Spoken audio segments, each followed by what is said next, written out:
Hi friends, welcome to KpeesTech. കഴിഞ്ഞ വീഡിയോകളിൽ നമ്മൾ ഒരു ടെക്സ്റ്റ് ഫയൽ എങ്ങനെ മൈക്രോസോഫ്റ്റ് കൊറി എഡിറ്ററിലേക്ക് ലോഡ് ചെയ്യാം എന്ന് പഠിച്ചു. അതുപോലെ വെബ്സൈറ്റിൽ നിന്നും എങ്ങനെ ഡാറ്റ പവർ കൊറിയിലേക്ക് ലോഡ് ചെയ്യാമെന്ന് പഠിച്ചു. ഈ ടെക്സ്റ്റ് ഫയൽ എങ്ങനെയാണോ നിങ്ങൾ ലോഡ് ചെയ്തത് അതുപോലെ തന്നെ CSV ഫോർമാറ്റുള്ള ഫയലും മൈക്രോസോഫ്റ്റ് കൊറി എഡിറ്ററിലേക്ക് ലോഡ് ചെയ്യാവുന്നതാണ്. അതുകൊണ്ട് CSV ഫോർമാറ്റിന് സെപ്പറേറ്റ് വീഡിയോ ചെയ്യുന്നില്ല.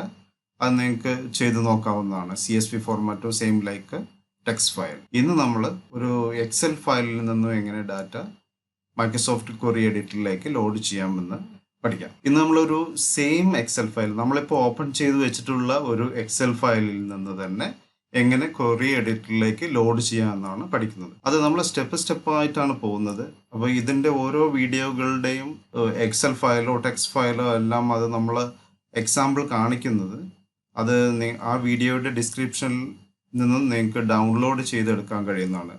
ഇത് നിങ്ങളുടെ സിസ്റ്റത്തിലേക്ക് ഡൗൺലോഡ് ചെയ്തിട്ട് അത് പ്രാക്ടിക്കലായിട്ട് ചെയ്ത് നോക്കുക. ഓരോ വീഡിയോയിലും പറയുന്ന കാര്യങ്ങൾ അത് ഡൗൺലോഡ് ചെയ്ത് നിങ്ങൾ പ്രാക്ടിക്കലായി ചെയ്ത് നോക്കിയാൽ മാത്രമേ നിങ്ങൾക്ക് അത് പ്രാക്ടിക്കലായിട്ട് ഉപയോഗിക്കാൻ കഴിയുള്ളൂ. അതുകൊണ്ട് ഈ വീഡിയോകളുടെ എല്ലാം ഡിസ്ക്രിപ്ഷനിൽ നിന്നും ഇത് ഡൗൺലോഡ് ചെയ്തെടുക്കാൻ കഴിയുന്നു. അതിൻ്റെ സപ്പോർട്ടിംഗ് ഫയൽസ് എല്ലാം ഡൗൺലോഡ് ചെയ്തെടുക്കാൻ കഴിയും. നിങ്ങളത് ഡൗൺലോഡ് ചെയ്ത് ഓരോ വീഡിയോകളും കാണുക, 1 by 1 ആയിട്ട് കാണുക, അത് പ്രാക്ടിക്കലായിട്ട് ചെയ്ത് നോക്കുക. ഇന്ന് നമ്മൾ എക്സൽ ഫയലിൽ നിന്ന് എങ്ങനെ ഡാറ്റ ലോഡ് ചെയ്യാമെന്നതാണ് പഠിക്കുന്നത്. ഈ എക്സൽ ഫയലിൽ തന്നെ 3 ഷീറ്റ് നമ്മൾ വെച്ചിട്ടുണ്ട്. ഈ ഫസ്റ്റ് ഷീറ്റിൽ ഒരു സാധാരണ ഒരു എക്സൽ ഫയൽ നമ്മൾ ജസ്റ്റ് ഡാറ്റ ടൈപ്പ് ചെയ്തിരിക്കുന്നു. സെക്കൻഡ് ഷീറ്റ് എന്ന് പറയുന്നത് നമ്മളുടെ കയ്യിലുള്ള ഈ ഫസ്റ്റ് ഷീറ്റിലുള്ള സെയിം ഡാറ്റ തന്നെയാണ് ഈ 3 ഷീറ്റിലും ഉള്ളത്. പക്ഷേ ഈ ഷീറ്റിലേത് നമ്മൾ ഡാറ്റയെ ഒരു ടേബിളായിട്ട് ഡിഫൈൻ ചെയ്തിരിക്കുന്നു. നിങ്ങൾക്ക് ഒരു ഡാറ്റ എങ്ങനെ ടേബിൾ ആക്കണം എന്ന് അറിയണമെങ്കിൽ നമ്മൾ ആ ഷീറ്റിൽ എവിടെയാണോ ഡാറ്റ ഉള്ളത് അതിൽ വെച്ച് Ctrl+T പ്രസ് ചെയ്തിട്ടുണ്ടെങ്കിൽ അത് നിങ്ങളോട് ടേബിളാക്കി കൺവേർട്ട് ചെയ്യണമെന്ന് ചോദിക്കും. അങ്ങനെയാണ് അത് ടേബിളാക്കുന്നത്. ഇപ്പോൾ ഇത് ടേബിൾ അല്ലാത്ത ഒരു ഡാറ്റ, ഇത് ടേബിളായിട്ട് ഡിഫൈൻ ചെയ്ത ഒരു ഡാറ്റ. അത് നിങ്ങൾക്ക് ഇതിൽ ഫോർമാറ്റ് കണ്ടാലും മനസ്സിലാവും ഇത് ടേബിൾ ഫോർമാറ്റിലാണെന്നുള്ളത്. ഈ തേർഡ് ഷീറ്റ് സെയിം ഡാറ്റ തന്നെ, പക്ഷെ ടേബിളായിട്ട് നമ്മൾ ഡിഫൈൻ ചെയ്തിട്ടില്ല. അപ്പോൾ ഷീറ്റ് 1ൽ ഡാറ്റ നോർമൽ ഒരു ഡാറ്റ മാത്രമാണ്. ഷീറ്റ് 2ലേത് നമ്മൾ ഒരു ടേബിളായിട്ട് ഡിഫൈൻ ചെയ്തിരിക്കുന്നു. ഷീറ്റ് 3ലെ ഡാറ്റ നോർമൽ ഡാറ്റയാണ്, ബട്ട് അത് നമുക്ക് ഒരു റേഞ്ച് ആയിട്ട് ഡിഫൈൻ ചെയ്ത് നോക്കാം. ഇത്രയും നമ്മളെല്ലാം സെലക്ട് ചെയ്തു. എന്നിട്ട് ഇവിടെ വന്നിട്ട് ഈ പോയിന്റിൽ വന്നിട്ട് റേഞ്ച് നെയിം കൊടുക്കാം. നമുക്കൊരു റേഞ്ച് എന്ന് തന്നെ പേര് കൊടുക്കാം. അപ്പോൾ ഈ ഡാറ്റ ഫുള്ള് ഈ റേഞ്ച് എന്ന പേരിൽ ഒരു പേര് കൊടുത്തു. പക്ഷേ ടേബിളായിട്ട് കൺവേർട്ട് ചെയ്തിട്ടില്ല.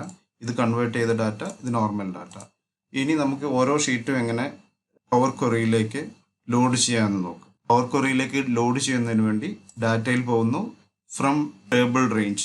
നിങ്ങളുടെ എക്സൽ ഫയലിൽ ഡാറ്റ ടാബിനുള്ളിൽ ഇത് കാണുന്നില്ലെങ്കിൽ ഇവിടെ പവർ ക്വറി ഇൻസ്റ്റാൾ ചെയ്ത് വെക്കണം. നിങ്ങളുടെ സിസ്റ്റത്തിൽ പവർ ക്വറി ഇൻസ്റ്റാൾ ചെയ്യാത്തത് കൊണ്ടാണ് അത് കാണിക്കാത്തത്. അപ്പോൾ നിങ്ങൾ പവർ ക്വറി ഇൻസ്റ്റാൾ ചെയ്യണം. അത് എങ്ങനെയാണ് ഇൻസ്റ്റാൾ ചെയ്യുന്നത് എന്ന് മുകളിൽ കാണുന്ന വീഡിയോ കണ്ട് മനസ്സിലാക്കുക. എന്നിട്ട് ഇതിലോട്ട് വരിക.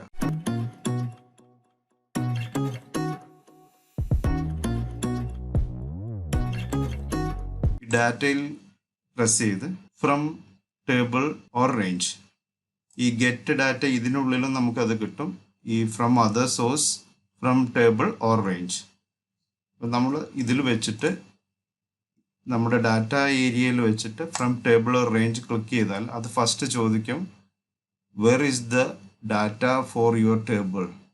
ഈ റേഞ്ച് ആണോ എന്ന് ചോദിക്കും. ഈ range my data has headers, create table. നമ്മളോട് ആദ്യം ഒരു ടേബിൾ ക്രിയേറ്റ് ചെയ്യാൻ പറയാം. അപ്പോൾ ക്വറിയിലേക്ക് ഡാറ്റ ലോഡ് ചെയ്യണമെങ്കിൽ അതൊരു ടേബിളായിട്ട് ഫസ്റ്റ് ക്രിയേറ്റ് ചെയ്യണം. എന്നാൽ മാത്രമേ നമുക്ക് ക്വറിയിലേക്ക് ലോഡ് ചെയ്യാൻ പറ്റുള്ളൂ. അതുകൊണ്ടാണ് അത് അങ്ങനെ. നോർമൽ ഡാറ്റ ആണെങ്കിൽ ഒരു ടേബിളായിട്ട് ക്രിയേറ്റ് ചെയ്യാൻ പറയും. ഓക്കെ കൊടുത്തു. ക്വറി എഡിറ്റർ ഓപ്പൺ ആയി വന്നു. ആ ഡാറ്റ ഇവിടെ ടേബിൾ 2 എന്ന ഒരു പേരിൽ വന്നു. നമുക്ക് എന്ത് പേര് വേണമെങ്കിലും കൊടുക്കാം. Table 1, double one. ഇവിടെ ഇത് ഡേറ്റ് ഫോർമാറ്റ് നമുക്ക് വേണമെങ്കിൽ ചേഞ്ച് ചെയ്യാം. ഇപ്പോൾ ഡേറ്റ് വിത്ത് ടൈമാണ്. ഡേറ്റ് വിത്ത് ടൈം ഇവിടെ വന്ന് നമ്മൾ ഡേറ്റ് മാത്രമാക്കി ചേഞ്ച് ചെയ്തു. Replace current. ഇപ്പോൾ ഡേറ്റ് മാത്രമായി. പിന്നെ ബാക്കിയെല്ലാം ഓട്ടോമാറ്റിക് ആയിട്ട് അത് സെലക്ട് ചെയ്തിട്ടുണ്ട്. Item, sales representative, quantity, place. ഇത് ഡേറ്റ് ഫോർമാറ്റ് ആണ്. ഇത് ABC ഇവിടെ കാണിക്കുന്നത്. ഡാറ്റ ടൈപ്പ് ഇവിടെ നീക്കാണ്. ഇതിൽ ക്ലിക്ക് ചെയ്തിട്ടുണ്ടെങ്കിൽ ടെക്സ്റ്റ് ഫോർമാറ്റ് ആണ്. ഇതും ടെക്സ്റ്റ് ഫോർമാറ്റ് ആണ്. ഇത് 1 2 3 എന്ന് കാണിക്കുന്നു. ഇത് നമ്പർ ഫോർമാറ്റ് ആണ്. ഇതും നമ്പർ ഫോർമാറ്റ് ആണ്. ഇത് 1.2 എന്ന് കാണിക്കുന്നു. ഇത് ഡെസിമൽ ആണ്. ഡെസിമൽ നമ്പർ ആയതുകൊണ്ടാണ് ഇവിടെ 1.2 എന്ന് കാണിക്കുന്നത്. ഇത് നമുക്ക് എക്സലിലേക്ക് ലോഡ് ചെയ്യാന്ന് പറഞ്ഞാൽ ക്ലോസ് ആൻഡ് ലോഡ്.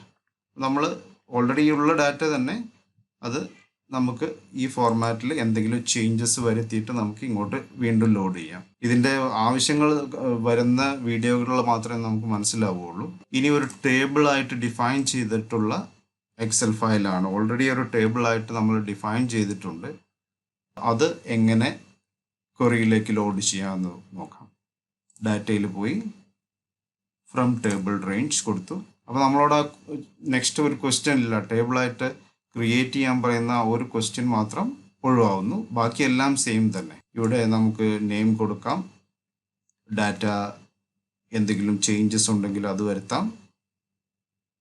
എന്നിട്ട് വീണ്ടും ലോഡ് ചെയ്യാം. ഞാനിതിപ്പോൾ ക്യാൻസൽ ചെയ്യാണ്. നെക്സ്റ്റ് ഇവിടെ നമ്മൾ റേഞ്ച് കൊടുത്തത് ആണെങ്കിൽ നിങ്ങൾക്ക് നിങ്ങളുടെ ഒരു എക്സൽ ഫയലിൽ ടേബിളായിട്ട് കൺവേർട്ട് ചെയ്യാണ്ട എന്നുള്ള കേസിൽ നമുക്കത് റേഞ്ചായിട്ട് ഡിഫൈൻ ചെയ്തിട്ട് റേഞ്ച് ലോഡ് ചെയ്യാം. അങ്ങനത്തെ കേസിൽ data from table or range. അപ്പോഴും നമ്മളോട് അത് റേഞ്ചായിട്ട് ഡിഫൈൻ ചെയ്തതുകൊണ്ട് അത് ടേബിളായിട്ട് കൺവേർട്ട് ചെയ്യാൻ പറഞ്ഞില്ല. നമുക്ക് ഇത് ലോഡ് ചെയ്യുന്നു. വീണ്ടും നിങ്ങൾക്ക് ഈ ഡാറ്റ എക്സലിലേക്ക് തിരിച്ച് ചേഞ്ചസ് എല്ലാം വരുത്തി നിങ്ങൾക്ക് എന്തെങ്കിലും എഡിറ്റ് ചെയ്യാനുണ്ടോ ഇതെല്ലാം ചെയ്ത് കഴിഞ്ഞിട്ട് വീണ്ടും എക്സലിലേക്ക് ലോഡ് ചെയ്യാം. ഇങ്ങനെയാണ് ഒരു സെയിം എക്സൽ ഫയലിൽ നിന്ന് നമ്മൾ ഉപയോഗിക്കുന്ന ആ എക്സൽ ഫയലിലുള്ള ക്വറിയിലേക്ക് തന്നെ എങ്ങനെ ഡാറ്റ ലോഡ് ചെയ്യാമെന്നത് ഇപ്പോൾ നിങ്ങൾ പഠിച്ചു കാണും. വരുന്ന വീഡിയോകളിൽ നമുക്ക് എക്സലിൻ്റെ തന്നെ കൂടുതൽ ഫയലുകളിൽ എങ്ങനെ ഇത് യൂസ് ചെയ്യാമെന്നത് പഠിക്കാവുന്നതാണ്. വീഡിയോ ഇഷ്ടമായിട്ടുണ്ടെങ്കിൽ ലൈക്ക് ചെയ്യുക, ഷെയർ ചെയ്യുക. താങ്ക്